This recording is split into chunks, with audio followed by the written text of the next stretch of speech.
আমি আপনাদের কাছে উদাত্ত আহ্বান করতে চাই, শুরুতে আপনার সন্তান থেকে আপনি কি আশা করেন সে বিষয়টিকে ঠিক করে নেন।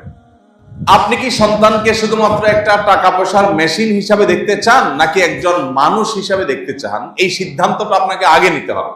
আপনি যদি মনে করেন যে আমার সন্তান সে ভালো ক্যারিয়ার গড়বে, এখানে ক্যারিয়ার বলতে সামাজিক একটা অবস্থান হবে আর অনেক টাকা পয়সা কামাবো, যেটা আমার সুখ স্বাচ্ছন্দ্যের কারণ হবে, যেটা আমার সমাজে ভাবমূর্তি উজ্জ্বল করার কারণ হবে, এরকম কিছু আমি চাই, তাহলে তার রুট একটা। আর যদি বলেন যে না, আমার সন্তানটা মানুষ হোক, অমানুষ না হোক, ভালো মানুষ হোক, খারাপ মানুষ না হোক, এটা আমার প্রধান টার্গেট। এর পাশাপাশি সে ভালো ক্যারিয়ার গড়ে তুলুক, ভালো ডাক্তার ইঞ্জিনিয়ার হোক, ভালো আলেম হোক, ভালো প্রতিষ্ঠিত মানুষ হোক, সেটা আমি চাই, তাহলে তার রুট আরেকটা। আমি একটি কথা প্রায় বলার চেষ্টা করি যে আমাদের এই সমাজে বেশিরভাগ বাবা মা চায় আমার সন্তান থাকুক দুধে ভাতে, বাস, ফুল স্টপ, দাড়ি, আর কিছু চাওয়া নেই। চাওয়াই এটা যে আমার সন্তান কিসে থাকুক? দুধে ভাতে থাকুক। সন্তান দুধে ভাতে থাকুক, এই চাওয়াটা দোষের না ভাই।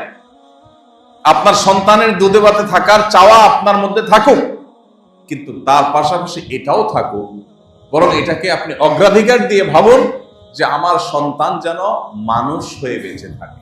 ও যেন ঘুষখোর না হয়, ও যেন সুদখোর না হয়, ও যেন সন্ত্রাসী না হয়, সে যেন চিটার বাটপার না হয়, সে যেন কারো হক মারার মতো মানুষ না হয়, সে যেন কারোর কষ্টের কারণ না হয়, সে যেন ভালো মুসলমান হয়, সে যেন আল্লাহ ভীরু হয়, সে যেন মুত্তাকি পরহেজগার হয়, সে যেন কোরআন ও সুন্নাহকে চিনে। এইটা থাকুক, পাশাপাশি সে তার ভালো ক্যারিয়ার গড়ে তুলুক, সে ভালো ডাক্তার ইঞ্জিনিয়ার হোক। এই চাওয়াটা দোষের নয়।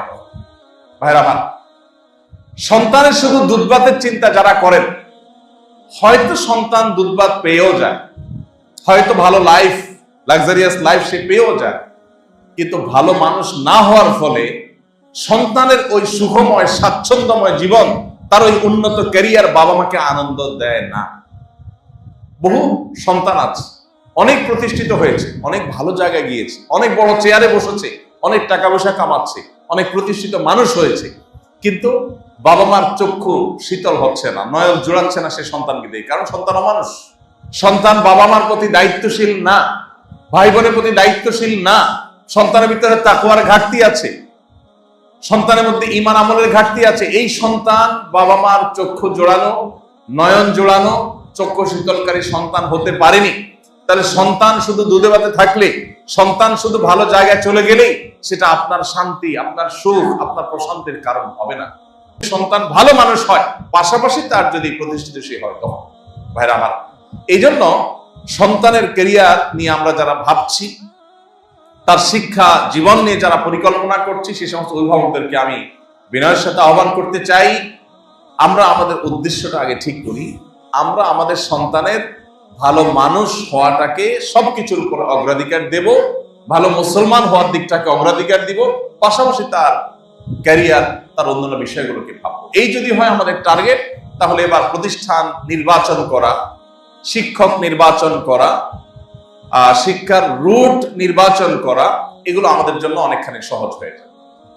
আপনি আপনার সন্তানকে সেক্ষেত্রে সেই প্রতিষ্ঠানে ভর্তি করবেন যেখানে ভর্তি করলে আপনার সন্তানের নীতি নৈতিক দিকটা সংরক্ষিত থাকবে, আপনার সন্তান ফাসেক হয়ে যাবে না, মুত্তাকি থাকবে। সেই প্রতিষ্ঠানে আপনি ভর্তি করাবেন যে প্রতিষ্ঠানে ভর্তি করালে আপনার সন্তান ঈমান আমল হেফাজতে থাকবে, নষ্ট হবে না। আপনার পড়ালেখা একটু ভালো মন্দ হলো কি হলো না, তার চেয়ে গুরুত্বপূর্ণ বিষয় হলো যে আমার সন্তানের ঈমান আমলটা সেফ থাকলো কি থাকলো না। দেখুন, আমরা পৃথিবীতে চিরকাল থাকবো না, একসময় চলে যাব।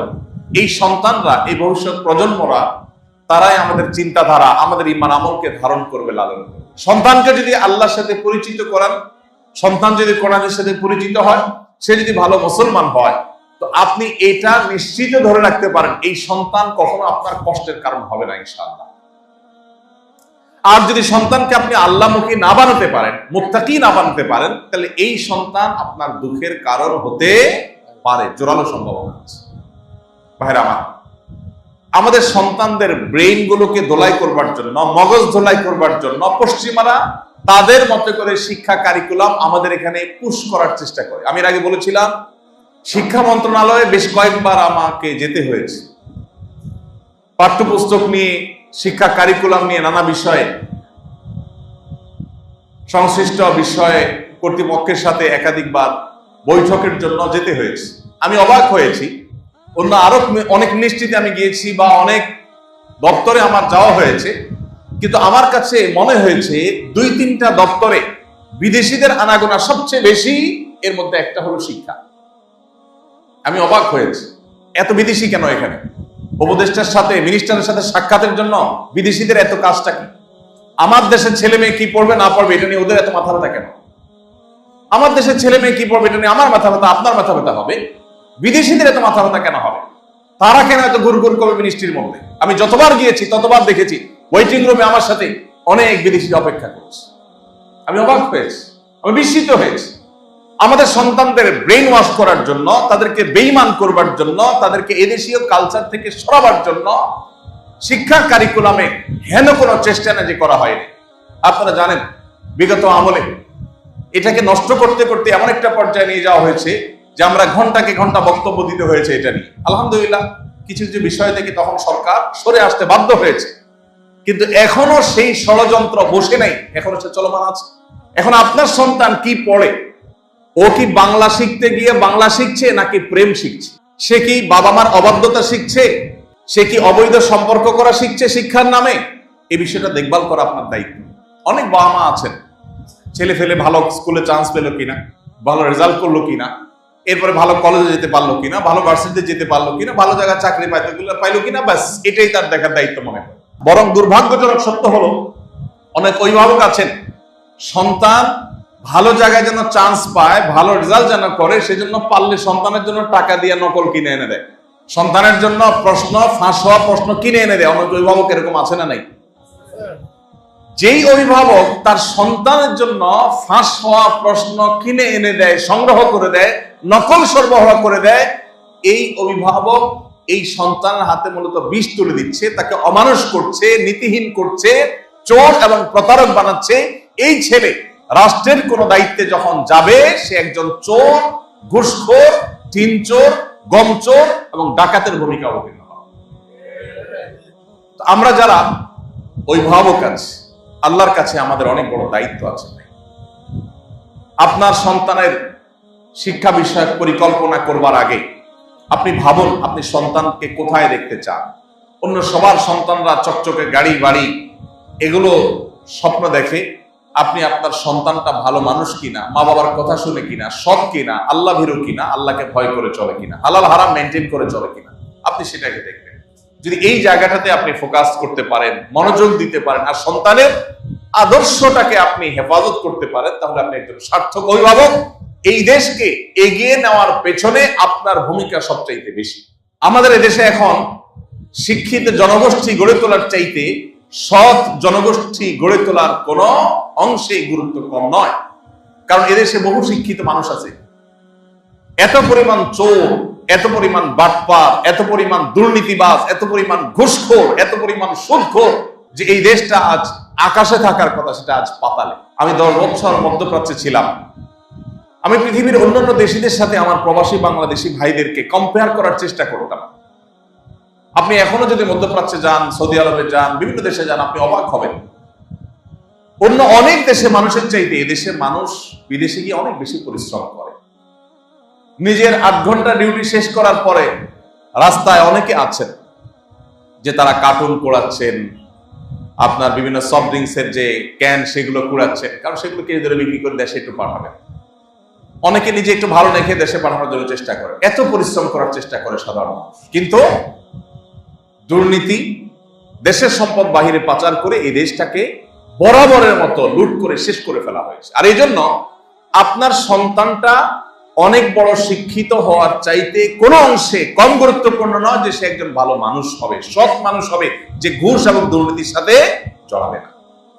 এই দেশে যত শিক্ষিত প্রজন্ম গড়ে উঠেছে, এদেশে যত শিক্ষিত মানুষ তৈরি হয়েছে, সেই তুলনায় ততটা সৎ মানুষ গড়ে উঠে নাই। আর এই জন্য অভিভাবক হিসাবে আমাদের দায়িত্ব, কর্তব্য হলো যে আমার সন্তান থেকে আমি এক্সপেক্ট করি কি, আশা করি কি, সেই জায়গাটা আগে ঠিক করা। আমার সন্তানকে জীবনের শুরুতে বলে দেওয়া, বাবা সততার সাথে পরীক্ষা দিবা, নকল করবে না, কারোরটা দেখে লিখবে না, অসৎ উপায় অবলম্বন করবে না। এতে যদি তোমার রেজাল্ট খারাপও হয়, আমরা তোমাকে অ্যাপ্রিসিয়েট করব, আমাদের কোনো দুঃখ থাকবে না। কিন্তু কয়জন আছে সেরকম অভিভাবক হয়? অভিভাবকের কথা হলো তোমার পাস করতে হবে, ভালো রেজাল্ট করতে হবে।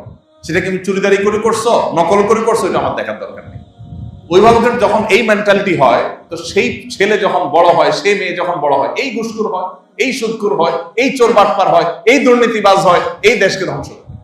এই জন্য আমাদের জীবনের লক্ষ্য, বিশেষ করে সন্তানদের কাছে আমাদের যে এক্সপেকটেশন, এটাকে ঠিক করা দরকার। আমি প্রায় বলি, আমার ছেলে মেয়েদেরকে আমাদের সবসময় বলা আছে, ভালো ফলাফল চাই, তবে সৎ উপায়ে হলে আলহামদুলিল্লাহ, না হলে কোনো দুঃখ নেই। আপনার সন্তান সৎ এবং ভালো মানুষ থাকতে পেরেছে, এটাই তার জীবনের সবচেয়ে বড় সাফল্য। এই জিনিসটা যত তাড়াতাড়ি আমরা বুঝতে পারবো, তত তাড়াতাড়ি আমাদের কল্যাণ হবে। আমাদের মুশকিল হলো জগতের চাকচিক্যগুলো আমাদেরকে প্রভাবিত করে। অমুকের ছেলে এটা করেছে, আমার ছেলে কি করেছে, অমুকের ছেলে তমুকটা করেছে, আমার ছেলে কি করেছে।